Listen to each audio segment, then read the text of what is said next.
सभी को नमस्कार।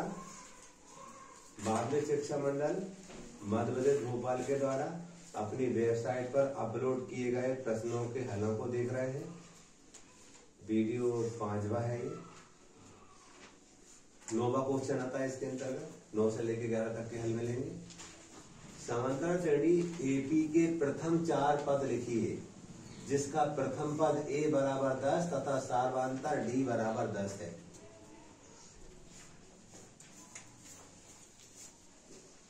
हल करेंगे हम इसको। हम जानते हैं समांतर श्रेणी के जो पद होते हैं उसका जो सामान्य रूप होता है वह होता है a plus D, a plus 2d, a plus 3d, a plus 4d। इस तरह की बातें होती है। क्योंकि प्रथम पद तो दे रखा था तो बाकी ये 4 निकालने पड़ेंगे हम। क्लियर? ये सभी को याद होना चाहिए। समांतर श्रेणी के ये सामान्य रूप हो गया। ए प्रथम पद होता है, डी सार्वंतर होता है। प्रथम पद ए, दूसरा पद ए धन डी, तीसरा पद ए धन 2d, तीसरा चौथा पद ऐसे बढ़ते जाएंगे हम। ठीक है? तो देखिए ये तो हमारा 10 दिया था, कोई दिक्कत नहीं। अब यहाँ 10 और डी का मान भी 10 है। 10 और 10 कितने हुआ? 20। क्या लिखा हुआ था? समांतर श्रेणी एपी के प्रथम चार पद लिखिए। क्लियर?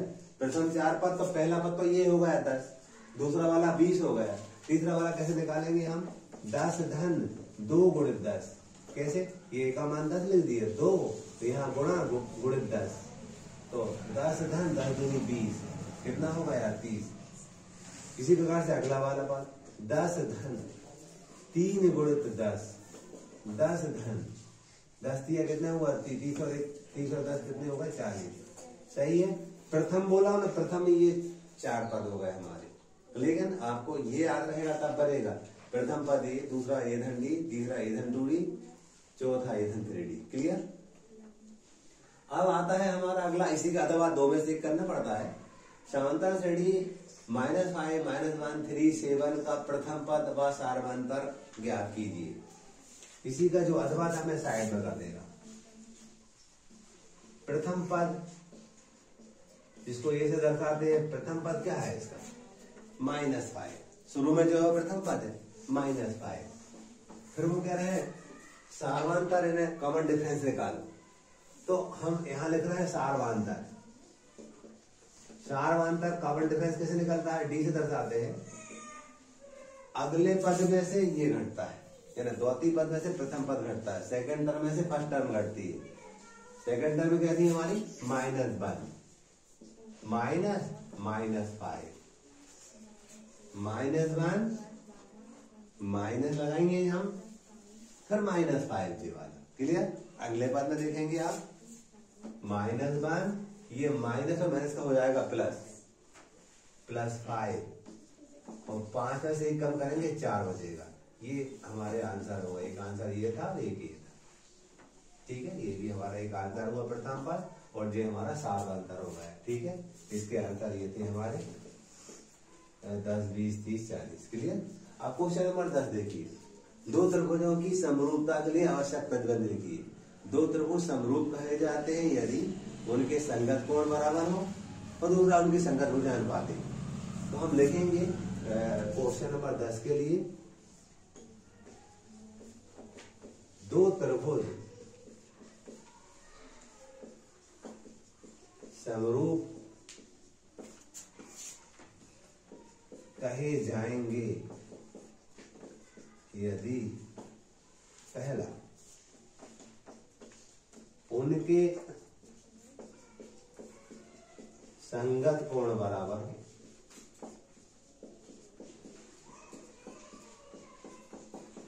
दूसरा उनकी संगत भुजाएं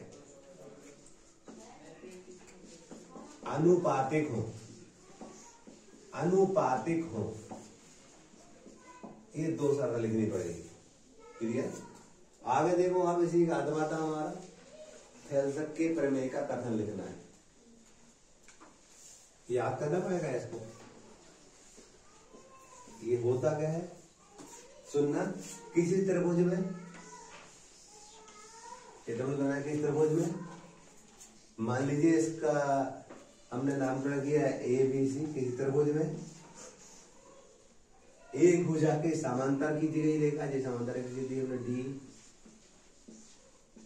अन्य दो भुजाओं को जिन दो बिंदुओं पर प्रक्षेप करती है, वे बिंदु इन भुजाओं को समान अनुपात में बांटते हैं। ये स्टेटमेंट होता है। गणितीय रूप इसका क्या है, AD बटे DB बराबर AE बटे AC। उसको मैं यहां लिख के बता रहा हूं। थेल्स का प्रमेय, थेल्स का प्रमेय लिखा हमने। किसी त्रिभुज में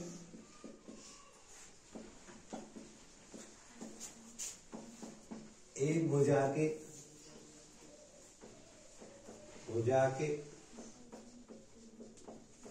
समांतर खींची गई रेखा अन्य दो भुजाओं को जिन दो बिंदुओं पर प्रतिच्छेद करती है, वे बिंदु उन भुजाओं को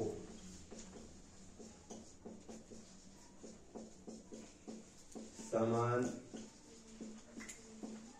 अनुपात में विभाजित करते हैं।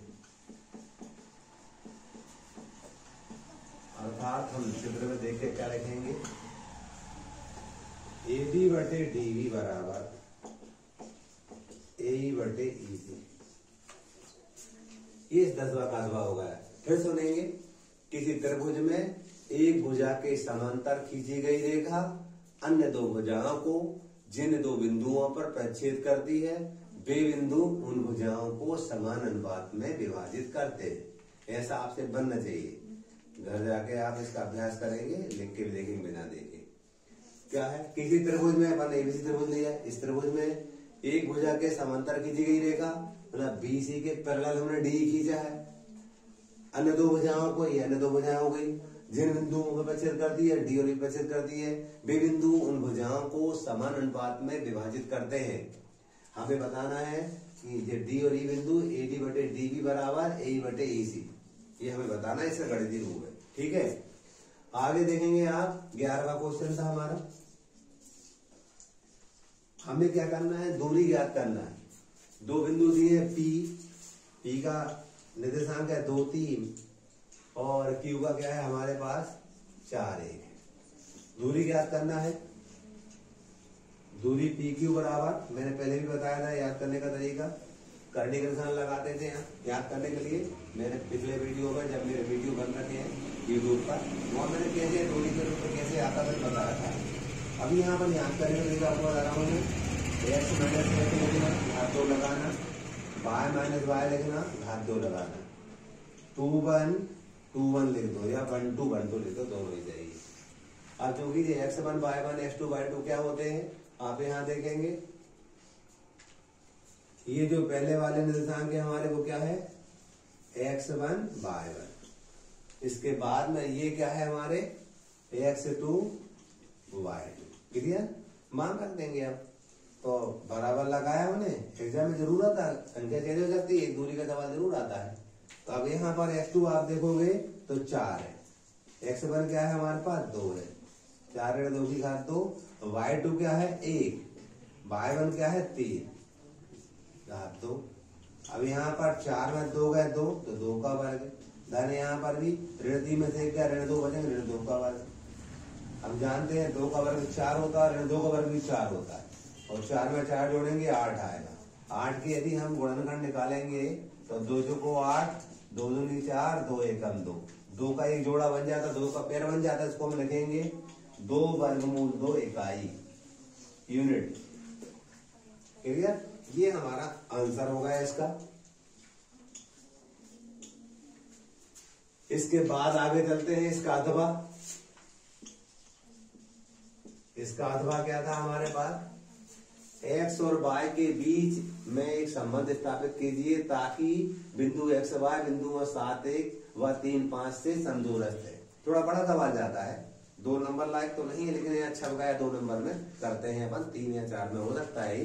2 नंबर के हिसाब से क्वेश्चन नहीं है, फिर भी मैं बता रहा हूं, करके देखिएगा। यहाँ पर मान लीजिए बिंदु P है, उस निर्देशांक हमारे पास x y है। दूसरा बिंदु हमारे पास मान ले रहा है A है, वो 7 1 है। दूसरा मान ले रहा है हमारे पास B है, निर्देशांक क्या है उसके हमारे पास 3 5 है। हमें क्या दिया है, J दूरी और J दूरी बराबर दी है, ये दोनों दूरी बराबर दी है, तो x और y के बीच संबंध स्थापित करना है। तो हमें दूरी के सूत्र हमें क्या दिया है, हमें ये दिया है PA बराबर PB, ये दिया है। PA भी दूरी का सूत्र लगाएंगे हम P और A बिंदु के लिए, और P और B बिंदु के लिए लगाएंगे हम दूरी सूत्र, यही लगाएंगे जो हमने लगाया था। तो यहाँ दूरी सूत्र लगाएंगे, देखेंगे आप करनी के अंदर x माइनस एक्स की घात 2 धन y माइनस वाई की घात 2 बराबर, यहाँ पर भी x माइनस एक्स की घात 2 धन y माइनस वाई की घात 2। अपना देखा था 2 1 2 1, यहाँ पर भी 2 1 2 1। आपको ऐसा लग रहा सूत्र याद हो गया होगा, तीसरी बार लिख दिया मैंने, 1 2 3 बार लिख दिया। अब देखिए मान रखना है, यहाँ PA के लिए x1 y1 a हो जाएंगे x y, और x2 y2 7 बार हो जाएंगे इस दूरी के लिए, इस तरफ वाले के लिए। उस तरफ के लिए x1 y1 x y रहेंगे, और x2 y2 3 और 5 हो जाएंगे। पहले मैं PA के लिए लगा रहा हूँ, फिर PB के लिए लगाऊंगा। देखिएगा मान रख रहा हूँ मैं, दोनों पक्षों को वर्ग करेंगे हम तो वर्गमूल हट जाएगा। मैं वर्गमूल को निशान नहीं लगा रहा हूँ वर्ग करने के कारण, ठीक है। यहाँ लिख सकते हैं दोनों पक्षों को वर्ग करने पर, नीचे दोनों पक्षों का वर्ग करने पर, जब वर्ग करेंगे दोनों के वर्गमूल हट जाएंगे। अब मैं सीधे मान रख रहा हूँ, x2 का मान क्या है हमारे पास 7 है, 7 माइनस x1 का मान क्या है हमारे पास x है, संपूर्ण घात 2 धन y2 का मान क्या है हमारे पास 1 है, ऋण क्या है y संपूर्ण घात 2। ये करनी कहाँ गई, हमने लेते दोनों पक्षों को वर्ग करने में, मतलब वर्ग करने के कारण वो वर्गमूल हट गए दोनों तरफ के, ठीक है। आगे इधर देखो, इस यहाँ पर x2 का मान क्या है 3, ऋण क्या हो जाएगा x संपूर्ण घात 2 धन y2 का मान क्या है यहाँ पर 5, ऋण ये क्या है y संपूर्ण घात 2। अब देखिए इसका विस्तार करेंगे छोटी कक्षा सूत्र के माध्यम से। हमने छोटी कक्षा में पढ़ रखा था a माइनस बी का होल वर्ग बराबर a का वर्ग धन b का वर्ग ऋण 2ab। a माइनस बी का होल स्क्वायर बराबर a square plus b square minus 2ab होता है। इस फार्मूले के माध्यम से इसका हम विस्तार करेंगे।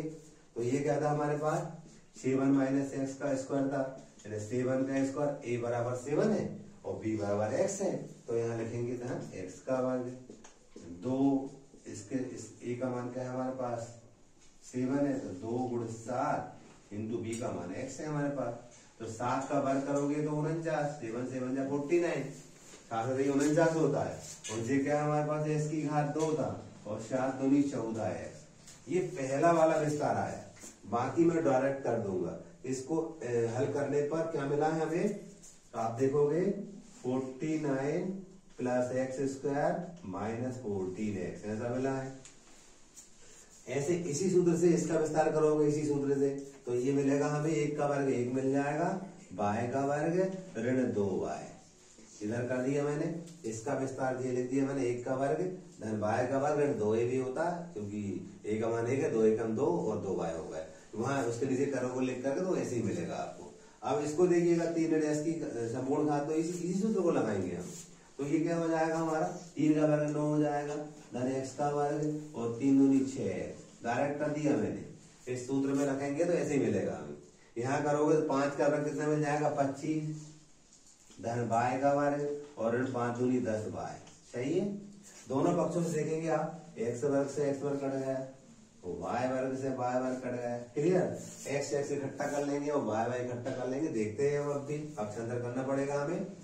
तो ये माइनस 14x था और उधर से लाएंगे हम x को तो धन 6x हो जाएगा। x वाले इकट्ठे कर दिए, यहाँ ऋण 2y था, उधर से लाएंगे अपन y को तो क्या हो जाएगा, धन का 10y हो जाएगा।